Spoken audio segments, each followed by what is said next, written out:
रोहित का जो व्यवहार था वो हमेशा एक डॉन या दादा टाइप से वो अपने आप को रिप्रेजेंट करता था।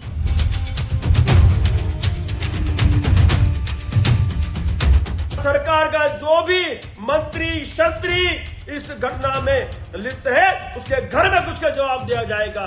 आप एक अपराधी को सपोर्ट कर रहे हो जिनके खिलाफ मर्डर से लेकर हर चीज़ की अपराध कायम है, तो आप क्यों सपोर्ट कर रहे हो उसको?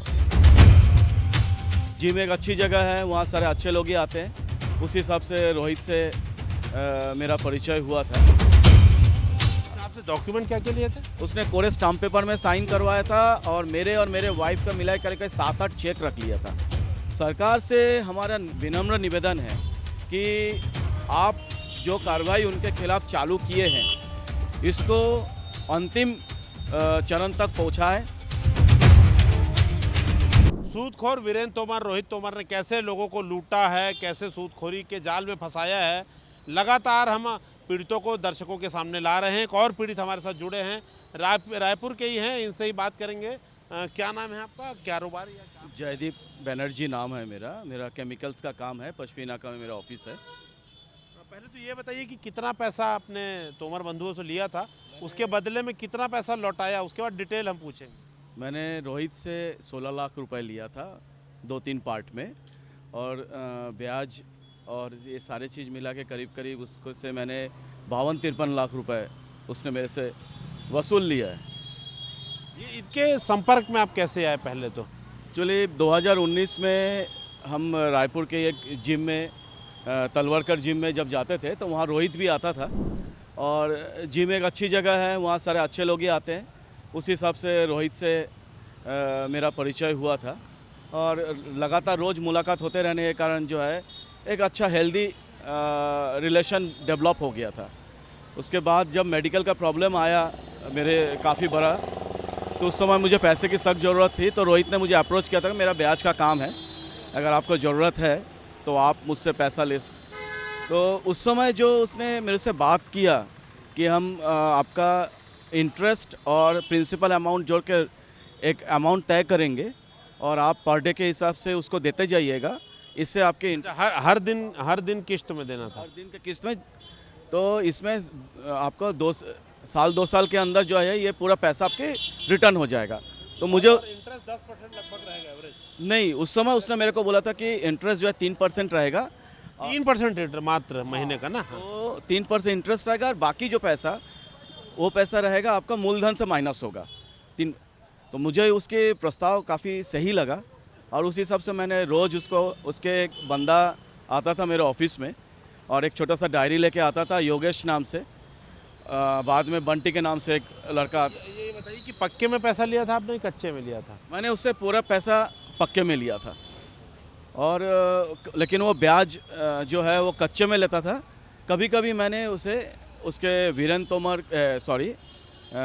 तोमर जी के जो वाइफ है उनके अकाउंट में, सुब्रा तोमर, फिर रोहित के वाइफ या दिव्यांश जो उसका भतीजा है, उनके अकाउंट में भी मैंने एक मुश्त ब्याज का पैसा दिया है। और जब मैंने 2 साल बाद हिसाब करके रोहित को बताया कि मैंने आपको करीब 24-25 लाख रुपए वापस कर चुका, तो ये जब आपने कितना पैसा लिया था टोटल? मैंने उसे 16 लाख रुपए। 16 लाख, 24-25 लाख, जैसे 16 लाख पूरा हो गया। हाँ, अच्छा, 3% ब्याज के? हाँ। तो उसने पूरे का पूरा अमाउंट जो है वो इंटरेस्ट में ऐड कर दिया, और लेट फाइन और ये सारे चीज़ प्रोसेसिंग फीस वगैरह मिला के एक बड़ा सा अमाउंट और स्टैंड कर दिया। हाँ, मेरे आपत्ति करने के बाद मैंने उसको बोला। कितना हिसाब बताया उसने सब जोड़कर? उसने मेरे को बताया कि दादा आपका जो है ब्याज में अभी भी मुझे आपसे 12-13 लाख रुपए लेना है। तो 24 लाख के बाद फिर मैंने उसको बोला, इन बिटवीन उसने ये भी कोशिश किया कि मेरा एक ज़मीन उसने सुरक्षा के दृष्टि से ज़मीन का एग्रीमेंट कर लिया था। मेरे से ओरिजिनल पेपर मांगा था, मैंने मना कर दिया था।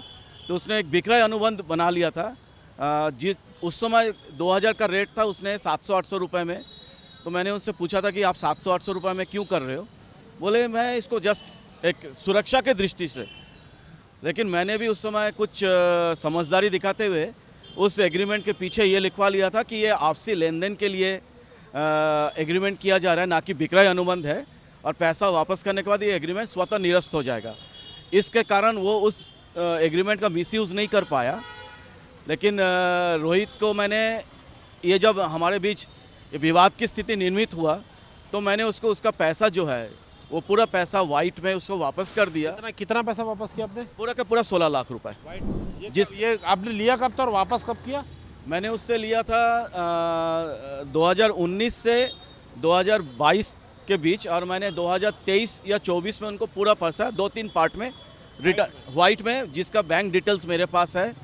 रोहित से जो मैंने पैसा लेता उसका भी बैंक डिटेल्स मेरे पास है, तो मैंने उसको बता दिया। लेकिन उसके बावजूद भी उस बंदे ने मेरा चेक लगा दिया और उसने कोरे स्टाम्प पेपर रखा हुआ था। अच्छा, आपसे डॉक्यूमेंट क्या क्या लिए थे? उसने कोरे स्टाम्प पेपर में साइन करवाया था और मेरे वाइफ का मिला करके 7-8 चेक रख लिया था। 24 लाख रुपए आपने दे दिया, उसके बाद मूलधन मिला के करीब 52-53 लाख रुपए मैंने उसको दिया। बाकी पैसा आपने कच्चे में दिया? ब्याज 70% तो मैंने कच्चे में दिया, क्योंकि वो कच्चे में ही लेता था। फिर भी आपको देना क्यों पड़ा? बाकी पैसा क्यों देना पड़ा? क्या बोलते थे आखिर? मैंने एक्चुअली उसने मेरे को मेरे वाइफ का जो चेक रखा हुआ था उसको लेके वो मेरे को ब्लैकमेल करता था और मैं कोई भी विवाद नहीं चाहता था, जिस कारण से जो है मैंने उसका पैसा वापस करके मैं सोचा ये विवाद की स्थिति को ख़त्म कर देता हूँ, क्योंकि व्यापारी कभी भी विवाद करके जो है अपना लाइफ को। और मेरे एक ही चीज़ कहना है, इनके जो फैमिली वाले भी बोल रहे हैं कि लोगों को ज़रूरत रहता था तो लोग पैसा लेने के लिए आते थे। बिल्कुल, जब व्यापारी या किसी को जो पैसे की ज़रूरत हो तो बैंक से या साहूकारों से पैसा लेते हैं, वो गलत नहीं है। गलत है जब वो उस पैसे को वसूलने के लिए मारपीट, धमकी चमकी, गाली गलौज, अवैध तरीके से संपत्ति हड़प लेना, तब वो अपराध। बात तो 3% पे ही हुई थी ना, वसूला तो इससे 300% से ज़्यादा। 300% से ज़्यादा। लेकिन रोहित का जो व्यवहार था वो हमेशा एक डॉन या दादा टाइप से वो अपने आप को रिप्रेजेंट करता था और उसको ये लगता था कि मुझे कोई कुछ बिगाड़ नहीं सकता।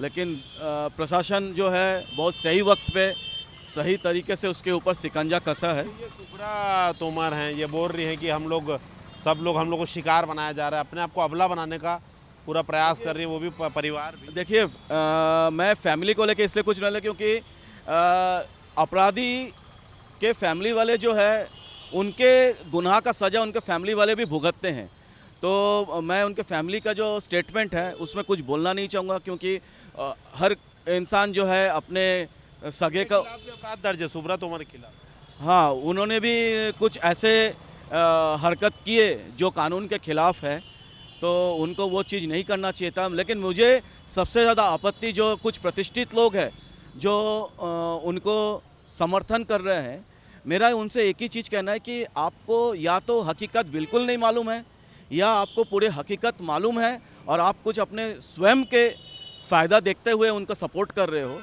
आपको आके पीड़ित लोगों से मिलना चाहिए, तब आपको पता चलेगा कि लोगों को उन्होंने कितना प्रताड़ित किए, कितना परेशान किए। कोई प्रलोभन ऐसा भी तो हो सकता है कि कुछ लोगों को प्रलोभन दे के तोमर लोग ही काम करा रहे हो सकता है, क्योंकि जिस तरीके से बिना वास्तविकता जाने उनके पक्ष में बोला जा रहा है, वो बिना प्रलोभन के तो आज के डेट में संभव नहीं है, क्योंकि वो गलत तो है।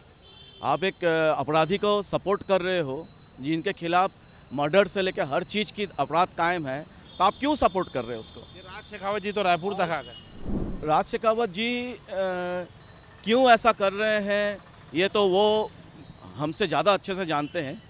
वो इतनी प्रतिष्ठित व्यक्ति है, उसके बाद भी वो एक गलत काम में सपोर्ट कर रहे हैं। ऐसा उनको नहीं करना चाहिए। उनको अपना प्रतिष्ठा बनाए रखने के लिए लोगों के नज़र में अपना उनको ये करना चाहिए कि देखिए, ये जो धार्मिक रूप देने की कोशिश कर रहे हैं जात पात भारत में, तो उनको ये चीज़ मतलब उदाहरण पेश करना चाहिए। देखिए, ये गलत है, ये हमारे समाज के, उसके बावजूद भी हम इसको सपोर्ट नहीं कर रहे हैं क्योंकि ये गलत है। उसके जगह वो उल्टा उनको सपोर्ट कर, इसका मैसेज गलत जा रहा है। सरकार से आप क्या चाहेंगे?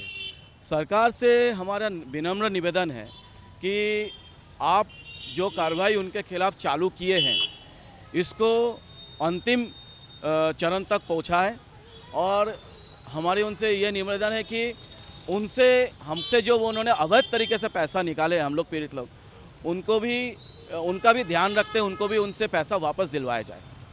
देखिए, ये वो लोग हैं जिनके खिलाफ हत्या, बलात्कार, लूटपाट, मारपीट, हर चीज़, एक्सटॉर्शन, ब्लैकमेलिंग, कोई अपराध नहीं है।